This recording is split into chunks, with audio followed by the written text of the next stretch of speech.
আপনারা কি কখনো খেয়াল করেছেন যে কিছু মিসাইলের সামনের দিক একদম সূচের মতো ধারালো হয়, আবার কিছুর মুখ একেবারে গোলাকার বা ভোঁতা হয়?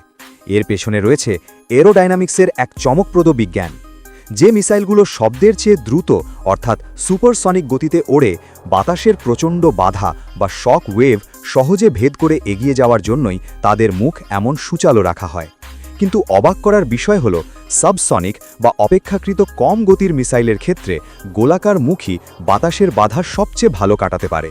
শুধু তাই নয়, দূরপাল্লার ব্যালিস্টিক মিসাইলগুলো যখন মহাকাশ থেকে প্রচণ্ড বেগে পৃথিবীর বায়ুমণ্ডলে ফিরে আসে, তখন অতিরিক্ত ঘর্ষণের তাপে যেন গলে ছাই না হয়ে যায়, তার জন্য ব্লান্ট বডি থিওরি মেনে এদের মুখ ইচ্ছে করেই ভোঁতা রাখা হয়।